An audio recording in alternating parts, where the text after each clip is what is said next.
کہ اس کو تازہ کرا۔ یہاں حفیظ نے بلکہ دوسری بات کی طرف توجہ دلائی، خود ہمارے اندر سے جو ابال اٹھتا رہتا ہے نفسانیت کا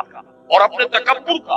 اور شیطان جو پھونکے مارتا رہتا ہے ہمارے دل میں، اس سے بھی وہ بندگی کا نقش ہے وہ مدھم پڑ جاتا ہے۔ تو خارجی اثرات ہوں یا داخلی اثرات ہوں، ان سے اگر وہ عہد بندگی جو ہے جو ہماری پیشانی پر نقش تھا وہ کچھ مدھم پڑ گیا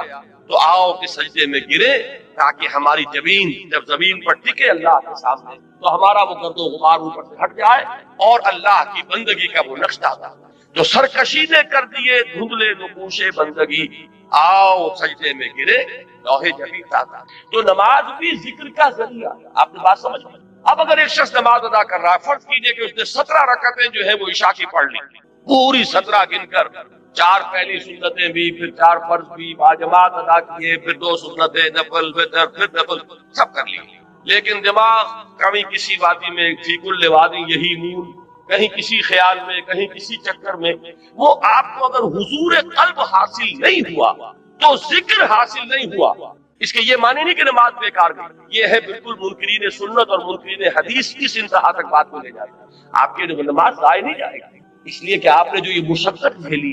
عشاء کی نماز ہے، اس وقت تو آپ کا جسم تھکا ہوا تھا،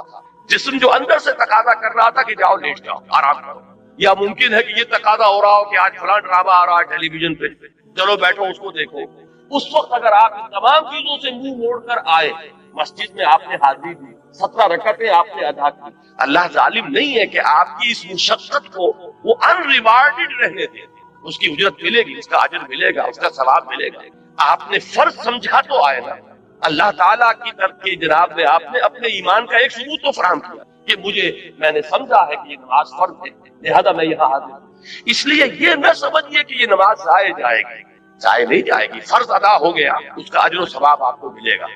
لیکن یہ کہ جو اصل مقصد ہے وہ حاصل نہیں ہوگا، وہ ذکر جو اس کا اصل مقصد تھا وہ حاصل نہیں ہوگا اگر حضور قلب نہیں، اگر آپ نے یہ محسوس نہیں کیا جیسے کہ حضور نے فرمایا صلی اللہ علیہ وسلم کہ جب نماز میں سجدہ کے لیے جب پیشانی زمین پر ٹکاؤ تو یوں محسوس کرو کہ گویا کہ تم نے اپنے رب کے قدموں پہ سر رکھ دیا۔ اب یہ کیفیت اگر کسی کو حاصل ہو رہی ہے جب وہ کھڑا ہو اللہ کے حضور میں تو ایسے کھڑا ہو کہ جیسے واقعتاً اللہ مجھے دیکھ رہا ہے، کم سے کم اس درجے کا استحضار حاصل ہو جائے کہ میں اللہ کے حضور میں اس وقت حاضر ہوں۔ جیسے حضور نے فرمایا اذا قمت للصلاۃ فصل صلاۃ الموتع، جب نماز پڑھنے کھڑے ہو تو یہ سمجھ کر پڑھو کہ شاید یہ زندگی کی آخری نماز ہو، پھر شاید نماز کی نوبت نہ آئے، کیا پتا کس کے پاس گارنٹی ہے کہ عشاء کی نماز پڑھ کر آپ نکلے یا فجر کی نماز پڑھ کر آپ مسجد سے نکلے اور کوئی تیز رفتار گاڑی آپ کو رونق کچلتی چلی جائے اور واپس جو ہے وہ آپ کی لاش پہنچے گا، آپ زندہ سالم نہ پہنچے۔ تو ہر نماز سے پہلے اگر انسان یہ محسوس کرے جیسے کہ حضور نے فرمایا، اس قدر یہ پریکٹیکل ایک سائیکولوجیکل نفسیاتی جو ہے تعلیم ہے کہ جب بھی نماز پڑھنے کھڑے ہو تو یہ سمجھ کر پڑھو کہ شاید یہ زندگی کی آخری نماز ہے اور عین ممکن ہے کہ اس کے بعد نماز کا وقت ہے۔ تو یہ کیفیات آپ سوچئے کہ اگر حاصل ہو نماز میں تو پھر وہ نماز کیا ہوگی؟ وہ نماز وہ ہوگی جسے حضور نے فرمایا کہ الصلاۃ معراج المومنین، یہ نماز اہل ایمان کے حق میں معراج کے درجے، اس میں ہم کلام ہوتے ہیں آپ اللہ سے جیسے کہ حضور ہم کلام ہوئے معراج اللہ تعالیٰ کے ساتھ۔ تو یہ نماز کا ذریعہ۔ اب میں ایک بات کہہ رہا ہوں تیسرے نمبر پر، یہ سبحان اللہ سبحان اللہ سبحان اللہ یہ بھی ذکر کا ذریعہ، نماز پڑھتے ہیں آپ یہ بھی ذکر کا ذریعہ۔ البتہ ایک چیز وہ ہے کہ جو مجسم ذکر ہے، ذکر کا ذریعہ نہیں، ذکر مجسم ذکر۔ قرآن مجید نے الذکر کا لفظ کس کے لیے استعمال کیا ہے؟ اہل علم بھی پوچھیں، یہ آیت آپ نے بارہا سنی ہوگی کہ انا نحن نزلنا الذکر وانا لہ لحافظون، ہم نے ہی اس الذکر کو نازل، دی ریممبرنس، اس قرآن ہے یہ جو الذکر ہے، سراپا ذکر ہے، ہماتن ذکر۔ لہذا ذکر جو ہے، اب میں نے جہاں سے عام طور پر ذکر کا اطلاق ہوتا رہا اس سے میں ریورس آرڈر میں لے کر آیا کہ یہ تو معلوم ہے کہ سبحان اللہ کی تسبیح کرنا یہ ذکر ہے، لیکن نماز کے بارے میں شاید یہ سامنے نہ ہو کہ یہ ذکر کا جامع ترین ذریعہ ہے، اور اس سے آگے یہ چینوں سے اوجھل ہو چکی ہے کہ کل ذکر، ہماتن ذکر، مجسم ذکر، سرتاپا ذکر وہ قرآن مجید۔ اب اس آیت میں آپ دیکھیے وہ اس آرڈر میں بات آئی، اتل ما اوحی الیک من الکتاب، سب سے پہلے جو سب سے اہم حصہ ہے ذکر کا اس سے یہاں بات شروع کی گئی۔ قرآن کی تلاوت سے بڑا ذکر کوئی، قرآن کی تلاوت دعا کے بارے فرمایا گیا ہے کہ دعا مخ العبادہ، دعا هو العبادت، دعا جو ہے وہ عبادت کا جوہر ہے، نچوڑ ہے۔ لیکن حضور نے فرمایا کہ جس شخص کو قرآن مجید کی تلاوت نے دعا سے روکے رکھا، اس شخص کو اللہ تعالیٰ دعا کرنے والوں سے بہت زیادہ عطا فرمائے۔ یعنی اسے دعا نہیں بلکہ وہ قرآن مجید ہی کی تلاوت میں لگا ہوا، دعا کی طرف توجہ نہیں ہوئی۔ اب جو مانگنے والے ہیں، دعا کرنے والے ہیں، جو کچھ اللہ تعالیٰ انہیں عطا فرمائے گا ان سے کہیں بڑھ کر انہیں دے گا کہ جو مشغول رہے تلاوت۔ تو سب سے بڑا ذکر قرآن ہے، جو مجسم ذکر ہے، جس کے لیے بطور علم یہ لفظ آیا ہے الذکر، یہ گویا کہ پراپر ناؤن ہے اس کے لیے، الذکر انا نحن نزلنا الذکر وانا له لحافظون وانزلنا الیک الذکر لتبین للناس ما نزل الیہم۔ اے نبی، یہ الذکر ہم نے آپ کی طرف اس لیے نازل کیا کہ جو چیز ہم نے لوگوں کے لیے اتاری ہے اس کو آپ ان پر واضح کریں، اس کی تبیین فرمائے، اس کی توضیح فرمائے، اپنے قول سے اپنے عمل سے اس کی وضاحت کریں۔ وہاں بھی لفظ الذکر آیا قرآن کے لیے، اور یہ متعدد آیات اور بھی، لیکن اب وقت نہیں ہے کہ میں ان سب کو کوٹ کروں۔ تو اب ذکر کو یوں سمجھیے، آج اس موضوع پر پورے طور پر اس کا احاطہ کر کے اٹھیے۔ ایک بات تو ہمیں یہاں سے معلوم ہو گئی کہ وَلَا ذِكْرُ اللَّهِ اکبر، یقیناً اللہ کا ذکر سب سے بڑی شے، بہت بڑی شے نہیں، اکبر ہے افعل التفصیل، سب سے بڑی شے۔ اس راہ میں صبر کے لیے، اس راہ میں استقامت کے لیے، اس راہ میں پابندی کے لیے، اللہ کے دین کے لیے ایثار اور قربانی کرے انسان، اور دل پشمردہ نہ ہو بلکہ اور خوشی اور اس کے اندر جو ہے اس کے دل کی کلی کھلتی تھی کہ اللہ کی راہ میں یہ تکلیف بھی آئی، زہے نصیب کہ اللہ نے ہمیں اس قابل سمجھا کہ ہمیں اپنی راہ کی اس تکلیف کے لیے منتخب کر دیا۔ اللہ کی راہ میں مجھے یہ جلا کٹا فقرہ بھی سننا پڑا، زہے نصیب کہ اللہ تعالیٰ نے ہمیں اس قابل سمجھا کہ نبی اکرم صلی اللہ علیہ وسلم کو اگر جلے کٹے کٹی بات سننی پڑی تو ہمیں بھی اس کا کوئی حصہ ہمیں بھی نصیب، جو بجائے اس کے کس سے دل پشمردہ ہو، دل کی کل کھلے،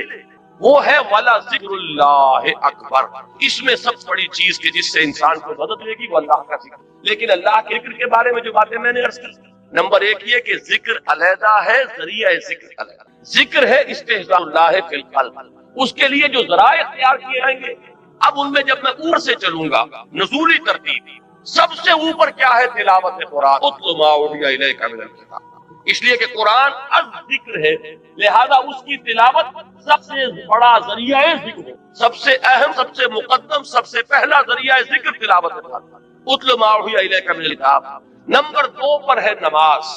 نماز جو ہے اس کے بارے میں یہ عرض کر دوں کہ یہ جامع ترین ذریعہ ذکر، مقدم ترین وہ ہے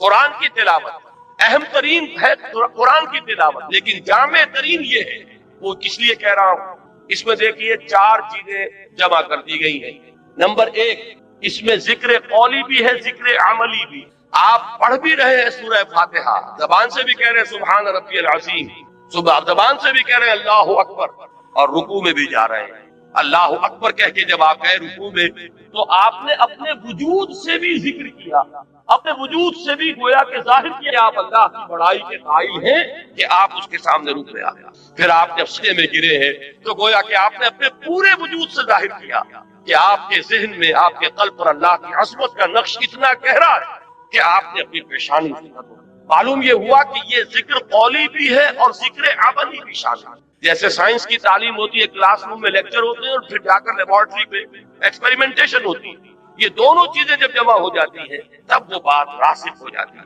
تو ذکر قولی اور ذکر عملی، اور نمبر 2 ذکر قولی پہ بھی۔ اب یہ میں ایک اصطلاح خود ایجاد کر کے آپ کے سامنے رکھ رہا ہوں۔ ایک ہے ایکٹیو ذکر اور ایک ہے پیسیو ذکر۔ ایکٹیو ذکر کیا ہے؟ جس میں خطاب ہوتا اللہ کے ساتھ، جس میں کہ علامہ اقبال نے میننگ آف پریئر، ان پر ان کا ایک لیکچر ہے، وہ جو ان کے 7 لیکچرز ہیں تباہ شدہ، ریکنسٹرکشن آف تھاٹ ان اسلام، اس میں ایک میننگ آف پریئر ان اسلام، اسلام میں دعا اور نماز کا مقام کیا ہے، اس کا مفہوم کیا ہے۔ تو بڑی پیاری بات یہ کہی ہے کہ انسان جب دعا کرتا ہے اللہ سے تو اس میں وہ انائے صغیر انائے کبیر کے بالکل سامنے آ جاتا ہے۔ ایک تو یہ ہے کہ آپ جملہ خبریہ کی شکل میں اللہ اکبر اللہ اکبر اللہ اکبر آپ نے 34 مرتبہ کہا، اللہ سب سے بڑا ہے، اللہ سب سے بڑا ہے، اللہ سب سے بڑا ہے۔ یہ غائب کے صیغے میں بات ہو رہی ہے، اس میں خطاب نہیں ہے، اس لیے میں اس کو کہتا ہوں پیسیو ذکر۔ اور ایک ایکٹیو ذکر ہے جس میں آپ اللہ سے ہم کلام ہوتے ہیں، ایاک نعبد و ایاک نستعین اہدنا الصراط المستقیم۔ یہ کیا ہے؟ اس میں آپ اللہ سے ہم کلام. یہاں آپ کی وہ انائے صغیر فائنائٹ ایگو وہ بالکل انفائنائٹ ایگو کے سامنے آ کر اس سے خطاب کر رہی ہے. تو افلاک سے آتا ہے نالوں کا جواب آخر، اٹھتے ہیں حجاب آخر، کرتے ہیں خطاب آخر. تو یہ جو خطاب والا انداز ہے نماز میں آپ کو یہ بھی ملے گا. سورہ فاتحہ کا اہم ترین حصہ یہی ہے. شروع میں جو ہے غائبانہ انداز میں آپ کہتے ہیں الحمدللہ رب العالمین الرحمن الرحیم مالک یوم الدین، یہ غائبانہ انداز ہے، یہ جملہ خبریہ ہے. لیکن یہاں ایاک نعبد و ایاک نستعین، اب یہاں خطاب ہوگا، اب آپ اللہ سے براہ راست ہم کلام ہیں. تو نماز میں میں نے عرض کیا کہ ذکر قولی اور ذکر عملی جمع ہو گئے، اور ذکر قولی میں یہ بھی کہ خطاب والا ذکر جس میں اللہ سے ہم کلام ہو، اور ایک یہ کہ غائبانہ انداز میں اللہ کی تسبیح، اللہ کی تحلیل، اللہ کی تکبیر. آپ ہر مرتبہ جب اٹھ رہے ہیں اللہ اکبر، اب یہ کیا ہے؟ یہ بھی ذکر. تو معلوم ہوا کہ ذکر کا اہم ترین مقدم ترین ذریعہ تلاوت قرآن، ذکر کا جامع ترین ذریعہ نماز. اتل ما اوحی الیک من الکتاب واقم الصلاۃ ان الصلاۃ تنہی عن الفحشاء والمنکر، یقینا نماز روکتی ہے فحشاء سے اور منکر سے. اب یہاں پہ تھوڑی سی بات کروں گا، اس وقت میری آج کی گفتگو کے اعتبار سے یہ بات ضمنی ہوگی، اس لیے کہ کافی دور تک پہنچنا ہے ہمیں. یہ عام طور پر لوگوں کے ذہن میں رہتا ہے کہ صاحب یہ نماز بھی پڑھتے ہیں لیکن نماز کے ساتھ لوگ 420 بھی کرتے ہیں، نماز بھی پڑھتے ہیں جھوٹ بھی بولتے ہیں، نماز بھی پڑھتے ہیں بلیک مارکیٹنگ بھی کرتے ہیں، نماز بھی پڑھتے ہیں یہ بھی کرتے ہیں. یہ ہے ہمارے معاشرے کا اور نوجوان نسل میں جو ابا اور جو بغاوت پیدا ہوئی ہے دین سے. میں بربلا یہ کہتا ہوں کہ یہ ان مذہبی لوگوں کا رد عمل بھی جنہیں وہ اپنی آنکھوں سے دیکھتے ہیں کہ ہمارے ابا جان نماز میں تو بڑے پکے ہیں لیکن اتنے ہی پکے جو ہیں وہ دکان پر جھوٹ بولنے میں بھی. ظاہر بات ہے کہ بیٹے سے تو چھپی ہوئی بات نہیں، آپ کسی سے چھپا لیں گے، آپ کی بیوی سے تو آپ کی کمزوریاں جو ہے وہ چھپی ہوئی نہیں ہے، آپ کے گھر والوں سے، آپ کی اولاد سے چھپی ہوئی نہیں. کہ نماز میں بھی پڑے پکے ہیں، جھوٹ بولنے میں بھی. ظاہر بات ہے کہ اس کا تو اس کی طبیعت نوجوان جو ہے اس کا معاملہ یہ ہوتا ہے کہ وہ ان چیزوں پر غور کرتا ہے. چاہے اگر سعادت مند ہے آپ کے سامنے بولتا نہیں لیکن آپ دیکھ تو رہا، اس کا ایک اثر قبول کرتا ہے اور وہ سمجھتا ہے کہ نماز میں کا فائدہ کیا ہے. اگر نماز کے ساتھ یہ بھی ہے، اگر نماز کے ساتھ سنگ دلی بھی ہے، ایک غریب آدمی کو دیکھ کر آپ کا دل نہیں پسیجا، نوجوان جو ہے اس کا بھی تاثر قبول کرتا کہ ہمارے ابا جان کے پاس کتنی کچھ دولت ہے اور اس نے اپنے ایک دکان کے ملازم کے ساتھ کیا سلوک کیا ہے. اس کی بیوی بیمار تھی، اسے کچھ قرض کی ضرورت تھی اور ابا جان نے کس طریقے سے ڈال دیا، دھتکار دیا. یہ نوجوان جو ذہن ہے یہ ان چیزوں کو دیکھتا ہے اور ان سے امپریشن لیتا ہے، اس سے تاثر لیتا ہے. تو یہ مسئلہ ہمارے ہاں کے زندہ مسئلوں میں سے کہ کیا وجہ ہے کہ ہماری نمازیں جو ہے بے اثر ہیں. قرآن دعوے سے کہہ رہا ہے کہ نماز تو فحش اور بے حیائی کے منہ سے روک دیں، جبکہ ایسے لوگ ہمیں نظر آتے ہیں معاشرے کے اندر کہ نماز میں ہو سکتا ہے. میں نے وزٹ کی ہے بعض اوقات، جب میں اپنی MBBS سے فارغ ہو کر تازہ گیا تھا منڈومری جو اب سوال کہلاتا ہے، میں وہاں 2 اشخاص کو دیکھا. ایک وہاں حاجی بلیکیا کے نام سے مشہور، اس کی یہ داڑھی تھی لمبی، اور نہ صرف یہ کہ نماز میں 100% بلکہ وہ خاصا آسودہ حال کھاتا پیتا آدمی تھا. اس کے پاس ڈپو تھے اور ڈپو ہی میں بلیک ہوتے، تو وہ اذان بھی خود جا کر دیتا، 5 وقت کی اذان وہ شخص دیتا تھا. یعنی جہاں تک عبادت کا تعلق ہے، یہ ایک ساتھ ساہیوال کے بیٹھے ہوئے سر ہلا رہے ہیں تو وہ ان کے ذہن میں وہ صاحب آ گئے ہوں گے. لیکن بہرحال میں کسی متن شخص نہیں، میں تو ایک مثال کے طور پر آپ سے کہ یہ ہمارے معاشرے کے اندر وہ حاجی بلیکیا جو ہے وہ نوجوان نسل پر اپنے اس دین کا کیا اثر قائم ہے. اور اس کے ساتھ ہی بالکل پیرلل ایک حاجی رشوت تھے وہاں، وہ انکم ٹیکس کے اندر وہ انسپیکٹر، ان کی بھی داڑھی بہت طویل اور نمازی بہت تھے، لیکن وہ خوب رشوت لیتے خود بھی اور رشوتیں دلواتے تھے مسجدوں کو. کہ جب وہ کسی پارٹی کا گلا دباتے تھے تو اپنے لیے بھی کچھ لیتے تھے اور اللہ کو نہیں بھولتے تھے، اللہ کے گھر کے لیے بھی چندے لیتے تھے. یہ ہے ہمارے ہاں کی وہ دینداری کہ جس کی وجہ سے واقعہ یہ ہے کہ نوجوان نسل میں اگر دین سے دوری ہوئی ہے تو اس کے کچھ اثرات ہیں. باد صبا ہی ہم آورد ہے تست، یہ ہمارے اپنے کرتوت ہے کہ جس کی وجہ سے نوجوان نسل میں بغاوت پیدا ہوتا. وہ کیوں ہے؟ وہ اسی وجہ سے ہے کہ یہ نماز رہ گئی رسم اذاں، روح بلالی نہ رہی. پوری زندگی کے ساتھ اس کی کوئی کوآرڈینیشن نہیں، اس کی کوئی مطابقت نہیں. زندگی میں جو کچھ امنگیں ہیں، ارادے ہیں، جو ویلیوز ہیں، ویلیوز ان لائف، اس کا اس نماز کے ساتھ کوئی تعلق نہیں رہا. یہ ایک اپینڈکس ہے، یہ ایک ضمیمے کی حیثیت سے انسان کی زندگی کے اندر علیحدہ جڑی ہوئی شے ہے. اس کا اس کی اصل سیرت سے، اصل کردار سے یہ وجہ ہے کہ یہ نماز وہ نماز ہے. ہمارا یہ حج 30 لاکھ افراد حج کر رہے ہیں، لیکن یہ کہ کوئی دنیا میں اس کا اثر، ہمارے ہاں سے اگر 1 لاکھ افراد حج کر کے آئے تو کوئی 1% دیانتداری معاشرے میں ہر سال اگر بڑھے، اس 30 یا 1 لاکھ آپ افراد کے حج کرنے سے، تو آج 25 سال اور 40 سال 40واں شروع ہو چکا ہے، 40% تو ہمارے ہاں دیانتداری بڑھتی اور بددیانتی گھٹتی، لیکن نہیں، معلوم ہوتا ہے کہ وہ جو کچھ ہے وہ سب ہے، نمازوں، روزوں، قربانیوں، حج، یہ سب باقی ہے، تو باقی نہیں، وہ بیچ میں جو روح ہے وہ نکل چکی ہے۔ اب یہ ریچولز کی شکلیں اختیار کر چکے ہیں یہ اعمال، یہ وجہ ہے، ورنہ واقعہ یہ ہے کہ بندہ مومن کے لیے سب سے بڑی تبار وہ یہ نماز، اللہ کے ساتھ تعلق قائم کرنے والی سب سے بڑی چیز نماز۔ اچھا، ذکر کی بات کر رہا تھا، مقدم ترین اہم ترین ذکر تلاوت، نمبر 2 نماز، نمبر 3 وہ جو حضور صلی اللہ علیہ وسلم سے جو مسنون دعائیں، دیکھیے یہ ہے نمبر 3 اذکار مسنونہ اور ادعیہ مسنونہ، ان میں یہ ہے کہ کوئی ایڈیشنل ٹائم آپ کو نہیں لگتا۔ آپ اگر کار میں بیٹھ رہے ہیں، سواری پر سوار ہونے کی دعا ہے، اتر رہے ہیں اس کی دعا ہے، صبح اٹھے ہیں دعا ہے، آپ بیت الخلاء میں داخل ہو رہے ہیں دعا ہے، بیت الخلاء سے باہر نکلے ہیں دعا ہے، آپ پھر اب وضو کرنے بیٹھے،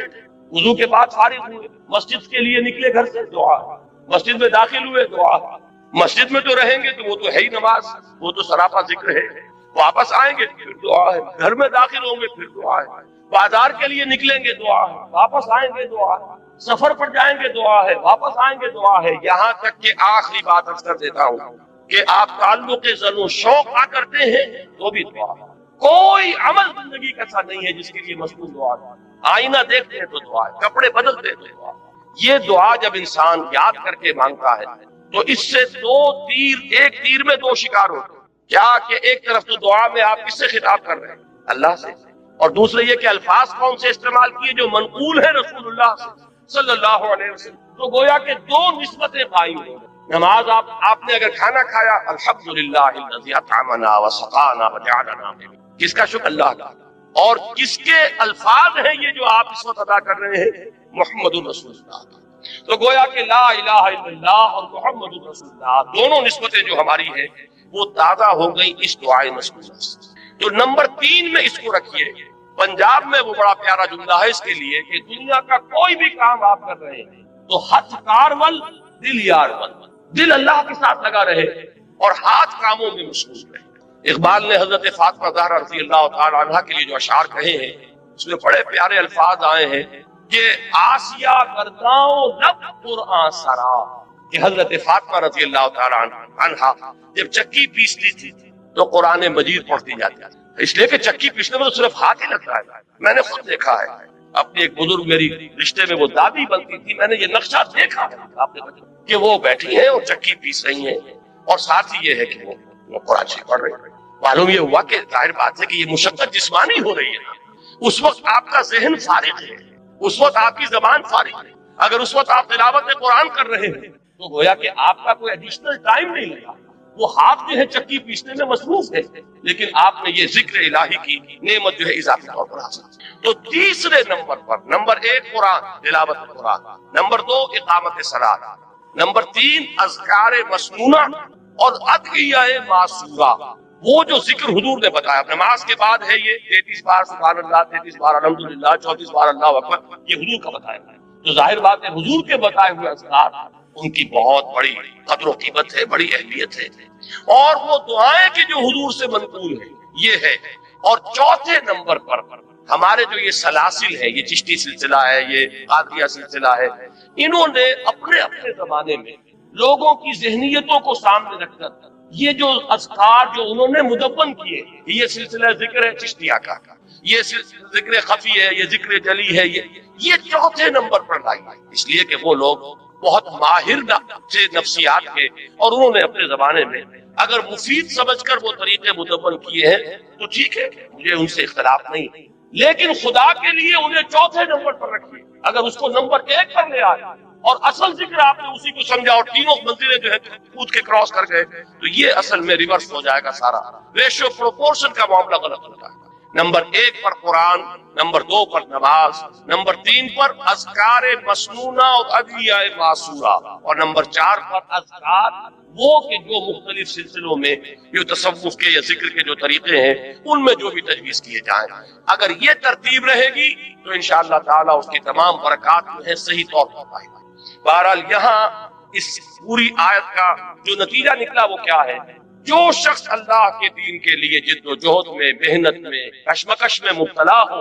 اس کو جان لینا چاہیے کہ اس میں صبر و ثبات کے لیے اصل چیز کیا ہے؟ اللہ کے ساتھ تعلق. اللہ کے تعلق کے لیے کیا چیز ہے؟ اللہ کا ذکر. اللہ کے ذکر کے لیے یہ 4 چیزیں ہیں: تلاوت قرآن، اقامت صلاۃ، ادعیہ معصورہ، اذکار مسنونہ، اور جو اس کے علاوہ ذکر آپ کسی سلسلے میں منسلک ہیں تو جو آپ کے مرشد نے، آپ کے جو بھی جن سے آپ نے سلسلہ تعلق قائم کیا، جو ذکر کو بتانا. اب آئیے اگلی آیت، وَلَا تُجَادِلُوا أَهْلَ الْكِتَابِ إِلَّا بِالَّتِي هِيَ أَحْسَنُ إِلَّا الَّذِينَ ظَلَمُوا مِنْهُمْ، اور مت جھگڑو اہل کتاب سے مگر بہت ہی عمدہ طریقے سے، اس طریقے سے جو سب سے عمدہ ہو. اس لیے کہ یہاں بھی احسن ہے، جیسے وہاں اکبر ہے، وَلَذِكْرُ اللَّهِ أَكْبَرُ، افعل التفصیل. یہاں بھی احسن جو آیا ہے یہ سپرلیٹو ڈگری، سب سے اعلیٰ طریقے پر ان سے جھگڑو. ابھی میں بتاؤں گا کہ مجادلے کا مطلب کیا ہے. إِلَّا الَّذِينَ ظَلَمُوا مِنْهُمْ، سوائے ان کے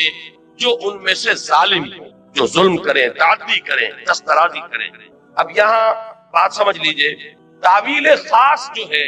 اس کے اعتبار سے یہ حکم ہو رہا ہے مسلمانوں کو اہل کتاب کے ذکر، اس لیے کہ حضور صلی اللہ علیہ وسلم اور صحابہ کرام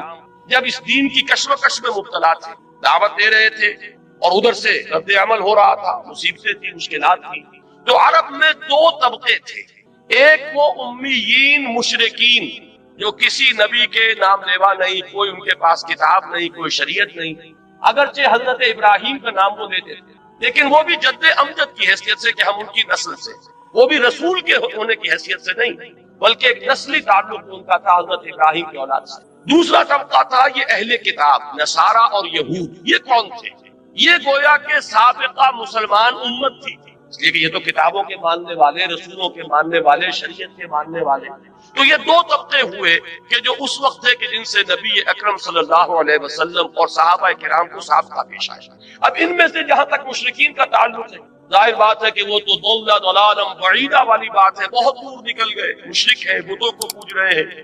ان کے ہاں تو کوئی بھی خیر موجود ہے ہی نہیں. لیکن جہاں تک اہل کتاب کا تعلق ہے، اگرچہ اخلاقی طور پر آپ نے ان کی صفائی کی، ان کی طرف سے ایک اور کوئی حملہ ہو گیا، تو یہ بحث و نزاع جو ہے یہ جدال. اب اس میں ظاہر بات ہے کہ جب آپ دین کے غلبے کی جد و جہد کر رہے ہیں تو آپ یہ نہیں کہہ سکتے کہ بھائی کسی سے کچھ نہ کہو، کسی سے مت الجھو، الجھنا تو پڑے گا. دین غالب کیسے ہوگا؟ اس لیے کہ جو بھی باطل کے پرستار ہیں وہ تو راستہ روکے کھڑے ہیں، وہ تو نہ یہ چاہتے ہیں کہ دین کا پیغام عام ہو، نہ یہ چاہتے ہیں کہ کوئی دین کی طرف پیش قدمی کرے. تو الجھنا تو پڑے گا، تصادم تو ہوگا، وہ تو ناگزیر ہے. یہ جو بعض بڑے نیک تباہ لوگ ہوتے ہیں کہ صاحب بس آپ اپنا کام کیجئے، کسی سے الجھیے نہیں، میں ان کی نیکی کو تو داد دیتا ہوں لیکن یہ میں سمجھتا ہوں کہ ان کے سامنے تصور ہی نہیں ہے. اس لیے کہ ان کے سامنے اگر وہ حرکی تصور ہو، جو حرکی تصور میں تو الجھنا پڑے گا. جو آپ کا راستہ روک کر کھڑا ہو گیا اسے آپ ہٹائیں گے نہیں تو راستہ تو ٹھیک ہے. آپ اگر اسٹیٹس کو مینٹین کرنا چاہتے ہیں، جیسے بھی رہے معاشرہ ویسے رہے، تب تو آپ کسی سے نہ الجھیے. لیکن یہ کہ اگر آپ کو اس معاشرے کو کسی رخ پر لے کر جانا ہے، اگر آپ کو یہاں اللہ کے دین کو غالب کرنا ہے، تو جو بھی راستے میں آ رہا ہے اس سے آپ کو دست و گریبان ہونا ہے. اس میں یہ ہے کہ وہ نیکی جو ہے، نیکی کا ایک تصور وہ ہے وہی کہ جو اس اسٹیٹک کانسیپٹ آف ریلیجن کے ساتھ جو ہے اس کی مطابقت ہے. اپنی ذاتی زندگی میں نماز روزہ کر لو، اللہ اللہ خیر صلاح، تب تو یہ کہ نہ کسی سے الجھنا، نہ کسی کے ساتھ بحث و نزاع. وہ اپنے دھندے میں لگا رہے، تم اپنے دھندے میں لگے رہو. لیکن اگر دین کی جد و جہد کرنی ہے تو آپ کو ان کی باتوں کا جواب دینا پڑے. وہ لوگ عوام کو ورگلائیں گے، آپ کو ان کے مغالطے رفع کرنے پڑیں گے. اور کسی وقت ایسا بھی ہو سکتا ہے کہ آپ کو ان پر بھی جوابی حملہ کرنا پڑے. قرآن مجید میں آپ کو نظر آ جائے گا بنی اسرائیل سے جو خطاب ہوا ہے سورہ بقرہ میں 5ویں رکوع سے لے کے 15ویں رکوع تک، ان پر قرآن مجید نے ان کی جو غلطیاں تھیں، ان کی جو خامیاں تھیں، ان کی تاریخ کے جو اہم واقعات تھے، کہ جن سے کہ انہوں نے اللہ اور اس کے رسول کے راستے سے جو انحراف کیا تھا ان سب کا کھول کر پردہ چاک کیا گیا اور ایک بڑی مفصل قرارداد فرد جرم جو ہے ان کے اوپر عائد کی گئی ہے۔ تو یہ سارا کام کرنا پڑتا ہے، لیکن یہ کہ اہل کتاب کے ساتھ ایک احتیاط کی ضرورت ہے کہ ایک تو مشرکین ہیں، ان کا معاملہ یہ ہے کہ وہ بہت دور نکل گئے ہیں اپنی ضلالت اور گمراہی میں، لیکن یہ بہرحال کسی نہ کسی درجے میں زبانی کلامی اللہ رسول آخرت کتاب شریعت نبوت وحی فرشتے ان سب کو مانتے ہیں، لہذا ان کے ساتھ بہت نرم رویہ اختیار کریں۔ وَلَا تُجَادِلُوا أَهْلَ الْكِتَابِ إِلَّا بِالَّتِي هِيَ أَحْسَنُ، اور مت جھگڑو مت مجادلہ کرو اہل کتاب سے مگر اس طور سے کہ جو بہت ہی اعلیٰ۔ اب آپ غور کیجئے کہ یہ تو تعویل خاص سے بات واضح ہو گئی، اب تعویل عام پر آئیے جو اصول ہے تفسیر کا۔ الاعتبار لعموم اللفظ لا لخصوص السبب، اصل اعتبار جو ہے الفاظ کی عمومیت کا کیا جائے گا، نہ کہ ایک خاص پس منظر کا جن میں وہ آیات نازل۔ اب اس کو جنرلائز کیجئے تو وہ بات کیا بنے گی؟ فرض کیجئے کہ آج ہم پاکستان میں اسلام کے غلبے کی جدوجہد کرتے ہیں، مخالفت ہوگی کہ نہیں ہوگی؟ کمیونسٹ بھی مخالفت کریں گے، ملحدین بھی کریں گے، سیکولرزم کے قائلین بھی کریں گے، جو یہ قومیتوں کا نظریہ تراش کر جو اس کی بنیاد پر گاڑی چلا رہے ہیں وہ بھی کریں گے۔ یہ سب کریں گے کہ نہیں کریں گے؟ آپ کو ایک چومکھی جنگ لڑنی پڑے گی۔ اگر غالب نہیں کرنا اسلام کو تو گھروں میں بیٹھیے، کسی سے الجھنے کی ضرورت نہیں، لیکن یہ ہے کہ اگر آپ کو اسلام کو غالب کرنا ہے تو الجھنا پڑے گا۔ اب اس الجھنے میں ایک ہمارے ہاں وہ طبقات ہیں کہ جن کا کچھ نہ کچھ مذہب کے ساتھ ان کی کچھ نہ کچھ مذہب کے ساتھ جو ہے ان کی کمٹمنٹ ہے، وہ نماز روزہ کرتے ہیں، وہ کچھ نہ کچھ دین کا کے لیے محنت ہے، بھاگ دوڑ ہے، اگرچہ آپ سے اختلاف ہے، آپ کے طریقہ کار سے اختلاف ہے۔ مثال کے طور پر جماعت اسلامی یہ کام کر رہی ہے، تبلیغی جماعت ہے وہ اپنے طریقے پر کام کر رہی ہے، جماعت اسلامی کا طریقہ اور ہے، تبلیغی جماعت کا طریقہ اور ہے، جمعیت العلماء اسلام ہے وہ اپنے طریقے پر کام کر رہی ہے، نہ تبلیغی جماعت کا طریقہ ہے نہ جماعت اسلامی کا طریقہ۔ ہم نے ایک تنظیم قائم کی، تنظیم اسلامی، ہمارے سامنے ایک اور طریقہ کار ہے۔ تو یہ تو ہو سکتا ہے کہ آپ کے طریقے سے اختلاف کرتے ہو، لیکن بہرحال ان کا دین کے ساتھ کوئی لگاؤ ہے، وہ بھی اس میدان میں ہے، ان کی بھی کمٹمنٹ ہے، وہ اپنے تجزیے کے مطابق اپنی تشخیص کے مطابق اپنی تجویز کے مطابق کام کر رہے ہیں۔ لہٰذا اب آپ اگر خطاب میں سب کو ایک لاٹھی سے ہانک دیں گے تو در حقیقت آپ اپنے مقصد کو نقصان کریں۔ جو بھی دین کے میدان میں ہے، جو بھی دین کا کوئی کام کر رہا ہے، اس کے ساتھ بڑے ادب کے ساتھ احترام کے ساتھ پیش آؤ، ان کا اکرام کرو۔ یہ میں لفظ جو ہے تبلیغی بھائیوں والا استعمال کر رہا ہوں، ان کی عزت کرو کہ وہ بھی دین کے کام میں لگے، اگرچہ ٹھیک ہے آپ کا نقطۂ نظر کچھ اور ہے، ان کا نقطۂ نظر کچھ ہے۔ ایک الیکشن کے راستے سے جانا چاہتا ہے، ایک سمجھتا ہے کہ اس راستے سے وقت کے ضیاع کے سوا کچھ حاصل نہیں، لہٰذا اس نے کوئی اور راستہ تجویز کیا۔ ایک وہ ہے کہ جو صرف لوگوں کو نیکی کی تلقین کر کے وہ یہ سمجھتا ہے کہ جب نیکی آئے گی بدی خود بخود چلی جائے گی، لوگوں کو خامخواہ جو ہے اس کے اوپر تنقید کی زبان مت کھولو، بلکہ یہ کہ فضائل کی تلقین کے ذریعے سے لوگوں کو نیکی کے راستے پر لے آؤ۔ ایک کا خیال ہے نہیں، قرآن میں تو جہاں بھی آیا ہے امر بالمعروف کے ساتھ نہی عن المنکر ساتھ جڑا ہوا آیا ہے، یہ تو ایک گاڑی کے دو پہیے ہیں۔ تو یہ اختلافات ایک جگہ ہیں، لیکن آپ یہ نہیں کہہ سکتے کہ وہ اسلام کا کام نہیں ہے، لہذا ان کے ساتھ معاملہ کرتے ہوئے بات یہ ہوگی وَلَا تُجَادِلُوا أَهْلَ الْكِتَابِ إِلَّا بِالَّتِي هِيَ أَحْسَنُ۔ ہمیں یہاں سے رہنمائی لینی ہوگی کہ اگرچہ مخالفین اس وقت مشرکین بھی تھے اور اہل کتاب بھی تھے، اور اہل کتاب کی مخالفت کے بارے میں قرآن نے کہا کہ یہ سب سے زیادہ شدید ہیں بغض میں، یہود کے علماء سے پڑھ کر دشمن کوئی نہیں تھا محمد رسول اللہ صلی اللہ علیہ وسلم کا، حالانکہ وہ خوب جانتے تھے یعرفونہ کما یعرفون ابناءہم، ایسے پہچانتے محمد کو جیسے اپنی اولاد کو پہچانتے، لیکن اس کے باوجود چونکہ ان کا ایک ماضی ہے، وہ رسولوں کے نام لیوا ہیں، ان کے ہاں کتاب ہے تورات ہے، ان کے ہاں علماء ہے، ان کے ہاں مذہبی عدالتیں ہیں، لہذا ان کو بالکل مشرکین کے اعتبار رکھ دینا درست نہیں ہوگا۔ وَلَا تُجَادِلُوا أَهْلَ الْكِتَابِ إِلَّا بِالَّتِي هِيَ أَحْسَنُ۔ اب اس سے ہمیں کیا لینی ہوگی رہنمائی کہ اگر ہم اپنی سمجھ کے مطابق، اپنے فہم کے مطابق، اپنے تجزیے کے مطابق، اپنی تشخیص کے مطابق، اپنی تجویز کے مطابق دین کا کوئی کام کر رہے ہوں، تو جو بھی دین کے لیے کسی نہ کسی درجے میں ایکٹیو کوئی کام کر رہے ہیں، کوئی توانائی صرف کر رہے ہیں، ان کے ساتھ یہ معاملہ اختیار کریں۔ کہیں نہ کہیں تو لازماً آئے گی بات اختلاف، اس لیے کہ ظاہر بات ہے کہ ہم کہیں گے بھائی ہم جو راستہ بتا رہے ہیں ہم نے اس لیے اختیار کیا کہ صحیح راستہ اس کو سمجھو، ہمیں کہنا پڑے گا کہ انتخاب کے اندر یہ انتخابات میں حصہ لینے سے ملک کے اندر ایک اطمینان کی فضا پیدا ہو جانا یہ اپنی جگہ پر ہے، جو ہم چاہتے ہیں کہ ہونا چاہیے، کہ مختلف حصوں کے لوگوں کے اندر یہ اطمینان ہو کہ ہمارے معاملات ہمارے ہاتھ میں ہیں۔ یہ نہیں ہے کہ کوئی ایک صوبہ سب پر حکومت کر رہا ہو، اس لیے کہ فوج کی حکومت ہے تو گویا کہ پنجاب کی حکومت، باقی سندھ اور بلوچستان گویا کہ محکومی کے اندر زندگی بسر کر رہے ہیں۔ یہ احساس بڑا خوفناک ہے، لہذا الیکشن کا ہونا اس احساس کو ختم کرنے کے لیے تو ضروری ہے۔ البتہ اسلام الیکشن کے راستے سے نہ قطعاً آنا محال مطلق، ناممکن، اس کے لیے تو انقلابی راستہ اختیار کرنا پڑے۔ اب اگر یہ بات میں زور دے کر نہ کہوں تو میری اس بات کے اوپر کون توجہ کرے گا، کون آئے گا میرے اس راستے پر، کون میرا دست و بازو بنے گا، کون میرا ساتھ دے گا؟ تو مجھے یہ بات تو کہنی پڑے گی، لیکن یہ ہے کہ اس میں وہ تمام احتیاطیں ملحوظ رہیں کہ بہرحال وہ بھی جو کچھ کر رہے ہیں دین کے لیے کر رہے ہیں، اپنی سمجھ کے مطابق دین ہی کی خدمت ہے، ان کے سامنے بھی یہی ہے، چاہے وہ جمعیت علماء ہو، جمعیت چاہے تبلیغی جماعت ہو، جماعت اسلامی ہو۔ تو ہمیں یہاں سے یہ دوسری ہدایت ہے کہ جو وقت کرنی ہے، وَلَا تُجَادِلُوا أَهْلَ الْكِتَابِ إِلَّا بِالَّتِي أَحْسَنُ إِلَّا الَّذِينَ ظَلَمُوا مِنْهُمْ۔ یہ ذرا مشکلات القرآن میں سے یہ مقام، سوائے ان کے جو ان میں سے ظلم پر، سرکشی پر، تعدی پر اور حق تلفی کے اوپر کمر کش کر۔ اب یہ استثناء کس سے ہے؟ دو نتیجے اس کے نکل سکتے ہیں۔ ایک اللہ نے دوسرے اللہ کو کینسل کر دیا تو اس کا مطلب یہ ہوا کہ ان سے جھگڑو ہی نہ، اس کے منہ ہی نہ لگا۔ اور ایک یہ ہو سکتا ہے کہ یہ اس اللہ نے صرف احسن کی نفی کی ہے،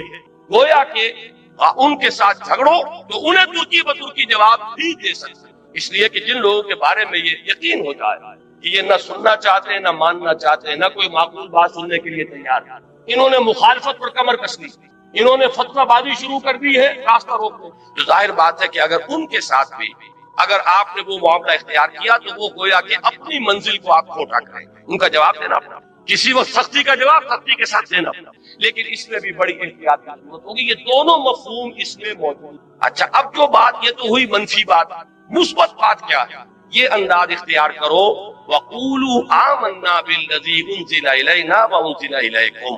یہ کہو ان سے کہ ہم ایمان رکھتے ہیں اس چیز پر بھی کہ جو ہماری طرف نازل کی گئی اور اس پر بھی جو تمہاری طرف نازل کی گئی، چونکہ اہل کتاب کا ذکر ہے، ہم تو تورات پر بھی یقین رکھتے ہیں، ہم انجیل پر بھی یقین رکھتے ہیں، اگرچہ جو تورات تمہارے پاس ہے اس میں تحریف ہو گئی، لیکن اس کی تصدیق قرآن کرتا ہے کہ تورات اللہ کی کتاب تھی جو اللہ نے موسیٰ علیہ السلام کو عطا فرمائی۔ جو انجیل آج تم پیش کر رہے ہو، اگرچہ منو عن اس کو ہم نہیں مانتے، لیکن یہ بات ہم مانتے ہیں کہ وہ انجیل